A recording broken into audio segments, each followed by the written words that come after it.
Vamos a presentar a Pedro Figueroa. Él es especialista en docente en educación y TIC, licenciado en comunicación social, investigador y tutor a distancia a nivel universidad. 17 años ya como docente en diferentes niveles. Actualmente es directivo de un instituto tecnológico superior, asesor y consultor en educación y nuevas tecnologías. Él es capacitador y speaker, creador y administrador de una comunidad muy, muy bonita que este año cumple 10 años, si no me equivoco. Este grupo, los docentes y las TIC, es embajador también de AONIA Learning para Argentina y embajador de Genial para Latinoamérica. Bienvenido, Pedro, no sé si pronuncié bien toda tu presentación, bienvenido. Excelente, excelente. Muchas gracias, Giovanna y Mayo, por esta posibilidad. Un gran gusto poder compartir con todos. Desde Córdoba, Argentina, los saludo. Convencido de que el encuentro y la construcción colectiva de aprendizaje, de conocimientos, es lo que en este tiempo necesitamos para fortalecer la educación y también fortalecer las propuestas de formación. Si el aporte va en esa línea y en ese sentido, la tarea de mi parte seguramente va a estar cumplida. Así que muchísimas gracias y bienvenidos a todos los que se van conectando también. Bueno, me parece a mí que este tiempo ha puesto en evidencia en todos los ámbitos educativos y de formación que lo que más valorábamos, capaz que lo sabíamos, pero se ha puesto sobre la mesa, lo que más valorábamos eran los vínculos. Si hay algo que extrañamos de las escuelas, pero también de los ámbitos de formación o de participación, es el hecho de encontrarnos. Y desde el lado del formador, desde el lado del docente, desde el lado del tutor, eso también ha puesto en evidencia la necesidad de fortalecer ese rol y esa tarea, porque hoy por hoy el vínculo toma un rol preponderante, es la base para empezar a construir cualquier instancia de aprendizaje y mucho más después de esta pandemia, porque va a ser lo primero que el otro que quiera aprender va a estar esperando. Entonces me parece que este tiempo puso eso en evidencia, puso que a veces el aprendizaje no era lo primero o lo que más quedaba como fortalecido, y también que los vínculos, las relaciones, las interacciones tienen que ser la base fundamental, basada en la empatía y en todo lo que vamos a conversar hoy seguramente, son la base fundamental para empezar a construir de manera colaborativa y en un encuentro esa formación y ese aprendizaje. Y hablo de las escuelas primarias, hablo de las secundarias, pero también hablo y especialmente de la formación que, por ejemplo, un docente tiene que empezar a recibir, de la formación que algún profesional quiere tener en su empresa. El vínculo me parece fundamental y esencial y ha quedado en evidencia, y allí las tecnologías tienen que ser medios, no pueden ser la razón última ni única de nuestro vínculo. Me parece que allí está el gran desafío. Bueno, lo primero que diría, y seguramente vamos a ir aportando entre todos para construir cuál sería la situación ideal.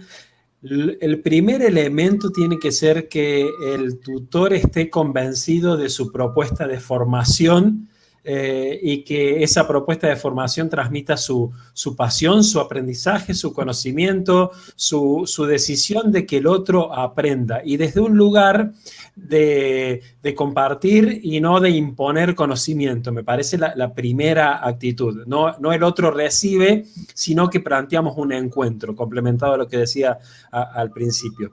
Lo segundo, me parece que en este tiempo corremos el riesgo como facilitadores o como tutores de querer brindar todo. Yo conozco, no yo, digamos, el tutor conoce 25 herramientas y quiere en su curso brindar las 25 herramientas y los 15 textos y los 10 autores y querer brindar todo, y eso apabulla inevitablemente. No tiene que ver con una cuestión del otro, sino con cómo ha sido la propuesta de uno. Y lo tercero que agregaría tiene que ver con uno, además de ser facilitador y tutor, ser cursante, ponerse en el lugar del otro, hasta inclusive en las situaciones personales o en los recorridos. Si estamos brindando una capacitación o una formación a un país cuyo estado por esta pandemia es delicado, yo no puedo exigir en ese tiempo una dedicación exclusiva y excluyente a mi capacitación. Bueno, esa sería una de las formas de ponerse en el lugar del otro y de también ponerse en el lugar del otro de si el otro nos dice no es lo que yo esperaba porque, y esa flexibilidad para revisar la formación y mantener también lo que uno propuso. Me parece que esos aportes nos sirven de entrada para proponer algo que sea significativo, tanto para el facilitador como para el cursante. Bueno, sumado a lo que dicen, me parece importante agregar algunos otros elementos que salen de la práctica y del fruto de haber aprendido también en todo este tiempo. Lo primero tiene que ver con considerar al alumno, a ese participante, a ese que está allí esperando nuestra propuesta, considerarlo como protagonista realmente y hacerlo sentir protagonista. Si es una instancia de formación muy masiva, que en las devoluciones o simplemente en algún comentario, cada uno se siente incluido, identificado y mucho más atender las situaciones particulares que no tengan que ver con los mismos comentarios, sino con realidades puntuales o con consultas por mensajes internos. Bueno, estar atentos a eso de que el otro realmente sea protagonista y sea tenido en cuenta. Un complemento de esto, en mi experiencia, cuando se logra desafiar al participante, cuando uno logra desafiarlo realmente, bueno, ¿y cómo harías esto, por ejemplo? ¿Y esto con qué lo podrías hacer? ¿Y este conocimiento qué tiene que ver con esto otro? Cuando hay un desafío verdadero y no una simple respuesta a una actividad de la cual todos sabemos la respuesta y solo hay que encontrarla señalada en un texto, cuando hay un verdadero desafío que puede incluir, por ejemplo, hacer un webinar o un encuentro o un e-talk como este y poner en juego los conocimientos que uno adquirió en un curso, ¿por qué no pensarlo para los participantes? Cuando eso ocurre, la predisposición y la permanencia es mucho más distinta. También en este mismo sentido de lo colaborativo, la autoevaluación y la coevaluación, que entre los mismos participantes o el mismo participante tenga herramientas para decidir la valoración del trabajo que va haciendo, si tiene que modificar algo, cuáles son sus habilidades, sus aptitudes, qué debe mejorar, qué debe potenciar, y también con el resto, reconocer en el trabajo del otro lo que el otro pudo hacer es muy valioso, por más que no se conozcan, porque justamente uno valora la tarea específica. Encarar producciones con aplicaciones reales y concretas, no quedarnos solo en lo teórico. Y para todo esto me parece fundamental 3 cuestiones. La primera, utilizar la enorme variedad de herramientas tecnológicas que tenemos, Mentimeter, Jamboard, los formularios de Google, de Microsoft, etcétera, etcétera, para los encuentros sincrónicos o asincrónicos. Me parece importante insistir, porque hay que romper primero el encuentro virtual, lo que decían recién, en lo presencial es mucho más sencillo, nos vemos a los ojos, acá no, entonces insistir con la propuesta y despacio, no querer imponer. Y por último, el trabajo en equipo, que la propuesta responda a un trabajo en equipo para fortalecernos y para que eso también se note en aquel otro que está recibiendo nuestra propuesta. Hay, por último, un video y una línea que creo que viene de España, que es muy interesante, que es el sorprendizaje. Proponer al otro que aprenda a partir de la sorpresa. No voy a parecer disfrazado yo de payaso, no sé, pero que la sorpresa sea que el otro reciba aquello que no esperaba y que realmente le construya su aprendizaje. Si logramos eso, lo cual no significa minimizar nuestra propuesta, sino potenciarla, bueno, ya tenemos un pasito dado en la línea de, entre todos, construir el conocimiento. Bueno, me parece que una cuestión importante puede ser que ha cambiado la perspectiva de lo que era la tutoría. Antes alguien se podría llegar a imaginar que ser tutor o facilitador era una cuestión exclusiva de algunos académicos o de algunas personas casi iluminada, si quisiéramos, ¿no? Había una mala información o formación en torno a tutoría. Todos tenemos algo para aprender, pero todos sabemos algo. Entonces, en esa función, y más si llevamos la docencia o la formación como estandarte, la formación como tutor me parece hoy necesaria, imprescindible, diría yo, porque nos va a dar las herramientas fundamentales para eso que sabemos, darlo en determinada manera, de determinada forma, y tener en cuenta todos estos riesgos y potencialidades que hemos nombrado en todo este tiempo.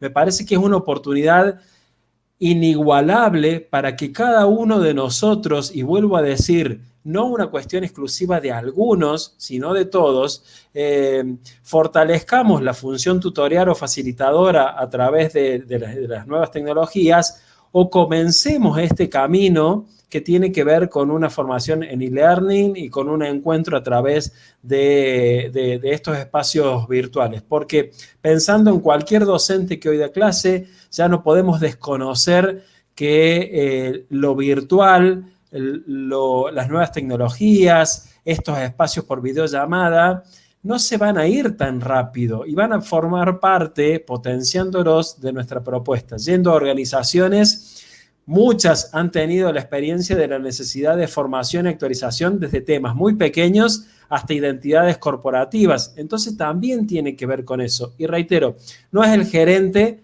no es el directivo de una escuela, solamente los encargados, sino que cada uno de nosotros podemos tener esa formación en tutoría, y me parece que lo otro complementario es que tenemos la oportunidad ineludible e inédita de ser protagonistas nosotros, en este momento particularmente. Y la herramienta de una tutoría y de una facilitación nos va a permitir plantarnos en ese lugar y tomar las riendas y poder plantear una instancia de formación mucho más acorde a estos tiempos y a lo que necesita el otro.